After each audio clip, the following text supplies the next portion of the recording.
আসসালামু আলাইকুম ম্যাম। তুমি এটা কি পরে এসেছো? ম্যাম আমরা তো মুসলিম আর এটা আমাদের ট্র্যাডিশন, তাই আমাদের পড়তে হয়, তাই আমি এটা পরে এসেছি। কিন্তু এটা তো স্কুল, এটা তো বাড়ি নয়। স্কুলের কিছু রুলস অ্যান্ড রেগুলেশনস আছে, সেগুলো ফলো করতে হয় আমাদের।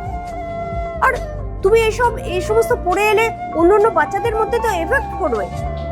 না না, এগুলো খোলো। আর এই যে এন্ট্রির সময় কি করো তুমি? ভালো করে খেয়াল রাখতে পারো না এই সমস্ত বাচ্চারা কি ধরনের ড্রেস পরে আসে, এরা নিট অ্যান্ড ক্লিন কিনা তোমরা দেখবে না? আই এম সরি ম্যাম, আমি ওকে আটকাতেই যাচ্ছিলাম, কিন্তু তার আগেই থাক, আর এক্সকিউজ দিতে হবে না। তোমাকে কি এমনি এমনি স্যালারি দেওয়া হয়? জানি না এই সমস্ত বাচ্চারা কোত্থেকে এসে জোটে। সরি ম্যাম, নেক্সট টাইম থেকে আর এরকম হবে না। ম্যাম আমি তো শুধু হিজাবেই পরে এসেছি, আমি কি এমন ভুল করেছি? আর আমার আব্বু বলে হিজাব পরা ভালো। হ্যাঁ সে ভালো, সেটা বাড়িতে, এটা স্কুল। স্কুলে কিছু রুলস অ্যান্ড রেগুলেশনস মানতে হয়। আর তুমি গুড মর্নিং উইশ করতে জানো না? শেখোনি এগুলো? শোনো, স্কুলের রুলস অ্যান্ড রেগুলেশনস অনুযায়ী তোমাকে সেভাবেই চলতে হবে, বুঝতে পেরেছো? আর গুড মর্নিং ছাড়া আমি অন্য কিছু শুনতে চাই না। কিন্তু ম্যাম আমরা তো বাড়িতে সবাই সালাম দিয়ে কথা বলা শুরু করি। কি সব অশিক্ষিত মূর্খের বাচ্চারা সব এই সমস্ত স্কুলে এসে ঢুকেছে। হ্যাঁ, এটা একটা রেপুটেড স্কুল, নিশ্চয়ই এরা কোথা থেকে ঢুকেছে। এই সমস্ত নমুনারা আমাদের এত বড় স্কুলে অ্যাডমিশন নিতে পারে? হতেই পারে না।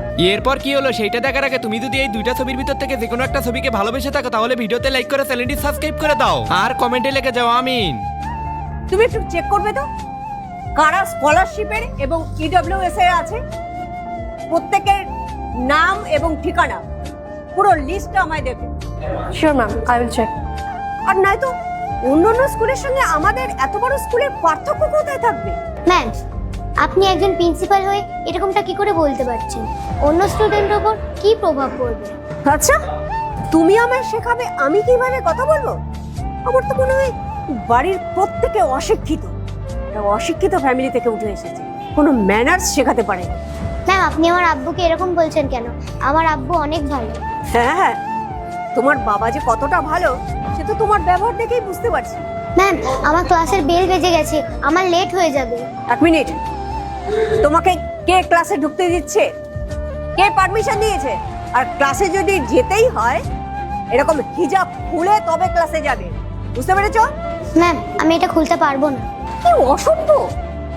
নেক্সট পার্ট চাইলে কমেন্ট করো।